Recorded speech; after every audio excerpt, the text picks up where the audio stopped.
Yes, you are welcome to Pan-Africanism platform.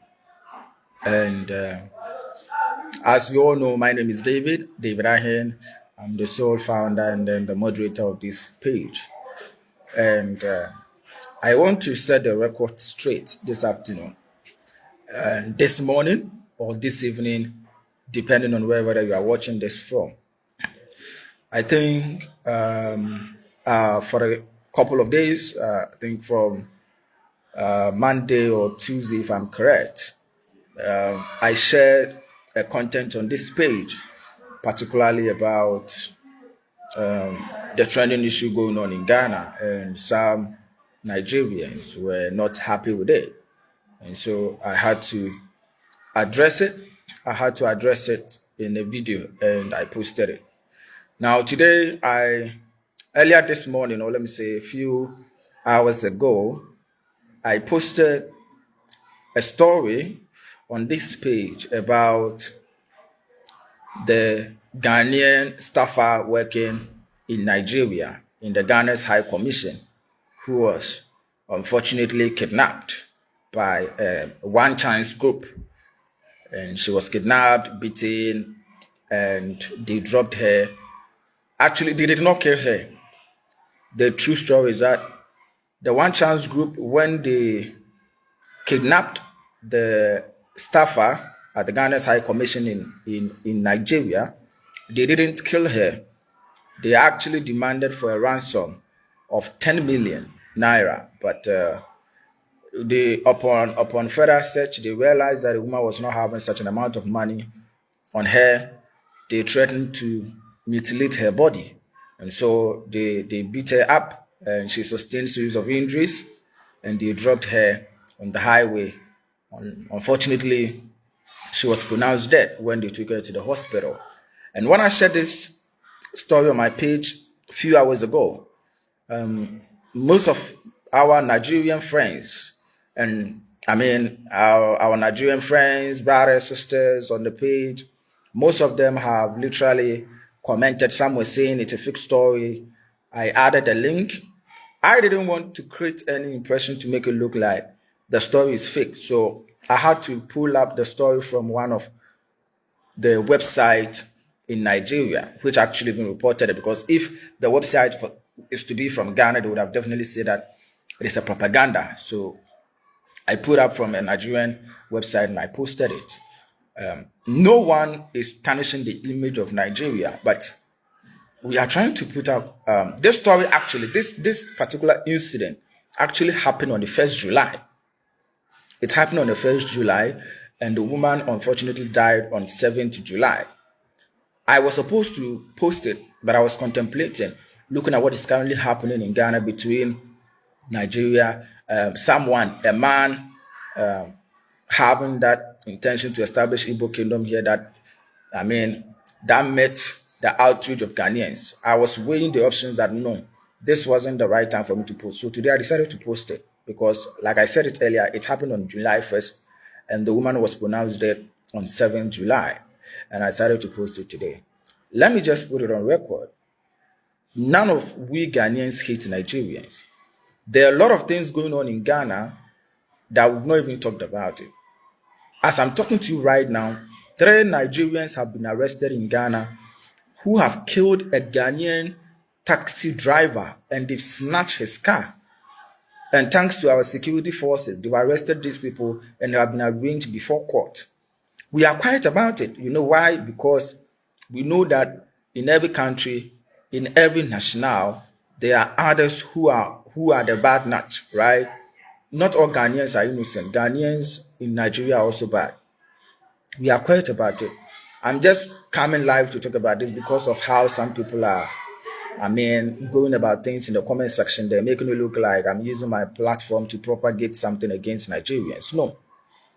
I always say that Nigerians, I don't know. This morning I was speaking to one man on WhatsApp and I was telling, he was like, I've followed up the story. I was in Ghana in 2022. I was staying in Kaswa, and I must tell you, Ghanaians are very peaceful people. But if you go against them and they rise against you, you will know they are rage. And I was telling them, yes, we always hold our leaders accountable. That is how our security is top notch here. You can't commit a crime and run away. What am I trying to insinuate? What I'm trying to insinuate here is that Nigeria is too big. Nigeria is supposed to be one of the most, I will always say Nigeria is supposed to be the America of Africa, looking at their land size, the resources, the natural resources, and the human resource there. But what do we see? The leaders have failed the citizens living in Nigeria. This is the truth that most Nigerians don't want to hear. Your leaders, they are failing you. The leaders in Nigeria, most of them do not think about the well-being of the citizen. So this morning I asked the man, so wait, is it that you people can't hold your government accountable? And he said, Mr. David, you won't understand. The leaders have actually created a division in our country. And so even when they are doing something wrong and then the other half is against it, the other half is in support. And I told him, listen, in Ghana here, we do our politics. We do our NPP, NDC politics. But when it comes to issues of national concern, we put aside our partisan affiliation. We put aside our ethnic affiliation. We put aside our religious views and beliefs aside. We fight for the interests of the common Ghanaian. This is what Nigerians should do. This is what Nigerians should hold their leaders accountable. Looking at the news coming in where UAE has imposed visa sanctions on Nigeria. I mean, looking at a lot of videos coming up there where countries are imposing a lot of sanctions on Nigeria. You look at all these and then you ask yourself, why is it that the leaders do not care? Because you can't tell me a country with such resources is always failing her citizens. Why? Because they have failed leaders, because they have leaders who think about themselves. This is what Nigerians are failing to understand, that their leaders are failing them, their leaders are failing the country. And so wherever that they go, people normally see them to be like, people normally have bad perceptions about them. The moment that few people commit or does something wrong, they use it to generalize it to all Nigerians. I'm not saying that Ghanaians don't travel. I'm not saying that South Africans don't travel out of South Africa to Nigeria. They do. But you need to ask yourself, what are the youth of Nigeria doing, holding their leaders responsible? What are they doing in the country? Because this is a serious issue. It's quite unfortunate that when we talk about something and people just make it look like people are developing hatred for Nigeria. Nobody is developing hatred for Nigerians. I always say this. Last Tuesday, I said this and I'll say it again. I have personally had an encounter with 8 Nigerians in Ghana here. And trust me, fine. Maybe I was fortunate, but I won't judge Nigerians because based on the 8 people that I came into contact with, they were very good to me. I had a great relationship with them. So I've never come across a Nigerian who is bad. No, because the ones that I've come across, they are good. The Nigerians that I've come across, they are good. That is the honest truth. They were good to me. I was good to them. I share a great relationship with them. But that does not mean that if something is going wrong, we shouldn't talk about. This is a staffer working in Ghana's High Commission in Nigeria. If she has been kidnapped and she has been killed because those one-chance people were demanding for a ransom and she couldn't provide, how much more an ordinary Ghanaian living in Nigeria? What is the person's safety? And I will even be thinking, you are thinking about the foreigner's safety. How are Nigerians themselves well protected by their citizens? Because if a whole federal government of Nigeria took days to respond to an attack in Benue State, where some herdsmen killed over 200 Nigerians living in Benue, it took them days for the federal government to act. Then you, a normal or an ordinary Ghanaian living in Nigeria, is not safe there. Let us call a spade a spade. You will never hear that in Ghana here, a foreigner has been killed by the citizens and our security forces will be sleeping on it. They will arrest you. That is why I stress on it that when it comes to Ghana, we have our differences. We also play our politics, our NDC, our NPP politics. We also have our ethnic issues that we discuss. But when it comes to issues pertaining to national interest and our national security, we come together as people and we fight against it. This is what I want to see the Nigerian youth doing. Instead of always throwing tantrums, instead of always accusing people that people are developing hatred against them, when actually something is wrong in the country, when actually something is going wrong in that country, that they need to put pressure on the leaders of the country to address it. You need to put pressure on your leaders to address the security concerns in the country, because at the end of the day, it is not only affecting the citizens alone, it is affecting foreigners in that country. It is going to break down investors' confidence. People will be trying to come to Nigeria to invest. They will be thinking about it. How well are we safe if you have to invest in such a country? A country where an official, someone who is on a state mission, someone that is working in Nigeria on behalf of Ghana is being kidnapped and being killed. And people, when we are talking about it, people think that we hate Nigerians. How much more an ordinary citizen who is just trying to go to Nigeria to seek for greener pastures? This is what we are talking about here. In Ghana, when those three Nigerians kidnapped the taxi driver, and killed him, fast forward, they've arrested them. They are processing them to court for trial. This is the swiftness that we want. This is the kind of leaders that we want. I was watching one video where, I think that was last night on TikTok, where a state official was insulting a media personnel because he asked him a question as to whether that man has been funding some of those, how do I put it? I think those extremist groups. I won't say terrorists but extremist groups. And the kind of insult he rained on the journalist. I was just laughing. Ghana here, a state official, and you are raining insult on a media personnel. You resign the very day. The demonstrations, the pressure they will put on you to put things in place, you resign. But it's quite sad. It's quite sad because you go to South Africa, our brothers are saying they are being hated. South Africans hate them. You come to Ghana, what is going on now? They say Ghanaians, we hate them. They've killed a staffer, a high commissioner staffer, Ghana's high commissioner staffer in Nigeria, and we talk about it and they are saying that we hate them. People are complaining about some Nigerians living in their country putting up certain behaviors. The anthem is always one: you hate us. Nobody hates Nigerians. I think, my brothers and sisters, we are lying to ourselves. We are not accepting the reality that, listen, we are not accepting the reality that we need to hold our leaders accountable. You can't sit in a country where there's large infrastructure deficit and the youth are quiet. They are quiet about it because at the end of the day, it is their tribesmen who are in power. So they have to just take it like that because it is normal. At the end of the day, it is not this tribe that is in power. This is the current situation of Nigeria. A country that has this amount of oil is still struggling on each day with security matters. It is quite crazy. It is quite crazy. I'm just being honest here. I'm not going to sugarcoat anything. Nigerians, you need to be hard on your leaders. You need to let your leaders do the right thing. If your leaders are being honest with you, if your leaders are using the resources to do what is right, trust me,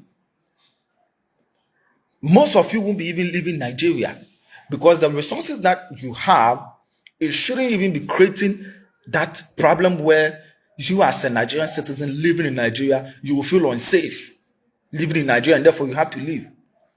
Because make it make sense that me being a Nigerian citizen living in Benue State, I'll be there and then we'll be attacked by unknown herdsmen and over 200 people will be killed, and it will take a couple of days for the federal government to even comment on it, to visit the sub-victims.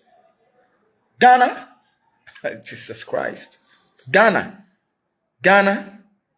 oh, when you call your brothers and your sisters living in Ghana, they will testify. Ghanaians are very peaceful people. But our leaders, we hold them accountable because we always let them know that we give them the power. Yes, Fine, African politicians, they have their excesses. They steal when they get a chance, they steal a lot. That is one of the things that it is the problem going on everywhere. So in Ghana, the Ghanaian will just keep quiet. Oh, okay, continue to steal. The 4 years will come, we'll vote against you. This is what Nigerians you need to do. This is what Nigerians you need to do. And a whole governor in Nigeria on a national media will proclaim that when we arrest criminals and kidnappers, 90% are Igbo people.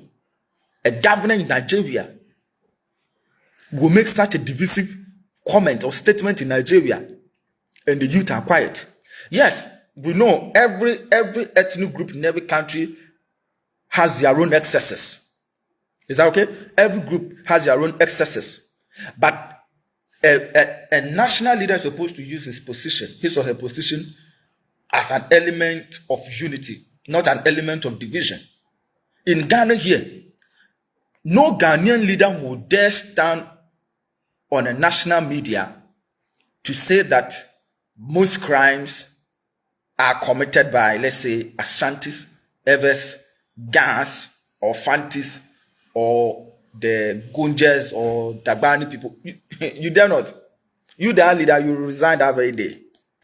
But go to Nigeria, it's a normal thing. People are quiet. You people should stop being hypocrite and stick to the reality. This is the problem. Why is everybody mentioning Nigeria, Nigeria, Nigeria? A country with great resource. You allow your leaders to take you for granted. And then when you go to somebody's country, you want to rub shoulders with them. You need to know that people will retaliate. Because at the end of the day, that land is not for you. The country, you are foreigner in that country. You need to sit in your country and develop it. This is the current situation. That's why I said, I'm just here to set the record straight. I'm not here to sugarcoat anything. I don't care if you decide to unfollow me. That is your decision. I don't really give a hell about that. You need to hold your leaders accountable. You need to stop being hypocrite. You need to stop glorifying those greedy old politicians in Nigeria who are stealing billions of naira from state coffers, and that they are not doing what to ensure the betterment of the Nigerian youth. And SARS came. What happened at the end of the day? The police brutality, has it stopped? It is still going on in Nigeria today as we speak. The Nigerian police itself, they are brutalizing the citizens. How much more a foreigner?